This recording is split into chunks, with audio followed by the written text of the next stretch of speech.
Assalomu alaykum, ismim Isroil. Kia Sirdaryo dilerlik markazida sotuv bo'limi ijro ishlayman. Hozir men sizga Kia Seltos avtomobilimiz haqida yaqinda ma'lumot berib o'taman. Ushbu avtomobilimiz Kia Seltosning birinchi paysi hisoblanadi. Bunda 2 atmosferli motor 147 ta ot kuchidan jihozlangan bo'ladi. Avtomobilning old qismiga e'tibor beradigan bo'lsak, oldi farlari hech qaysi avtomobilda uchramaydigan alohida va o'zgacha dizaynda ishlab chiqarilgan. Shu bilan birgalikda harakat datchiklari bilan jihozlangan.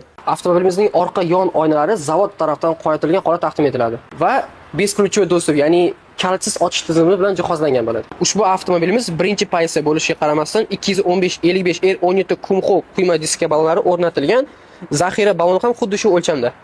Avtomobilimizning orqa qismiga keladigan bo'lsak, orqa kameralar va harakat datchiklari bilan jihozlangan bo'ladi. Bagajning hajmi esa 433 litr. Avtomobil salon qismiga e'tibor beradigan bo'lsak, multifunksional rul, cruise control va tunnel datchiki, 8.3 dyuymli sensorli monitor va bu monitor orqali orqa kamerani kuzatsangiz bo'ladi va iqlim nazorati, ya'ni klimat kontrol. 3 ta rejim boshqaruvi, uzatma qutisi avtomat bo'ladi va barcha o'rindiqlar eko ko'rsatiladi. Elektron ruchnik va avto hold funksiyasi, ya'ni chorrahalarda, svetoforlarda tormozni oyog'ingizni olgan holda tursangiz bo'ladi. Kia Sirdaryo avtosalonimizga tashrif buyursangiz, test drive xizmatimizdan foydalanib, istalgan avtomobilingizda haydab ko'rsangiz bo'ladi. Yanada to'liqroq ma'lumot olish uchun quyidagi raqamga qo'ng'iroq qiling.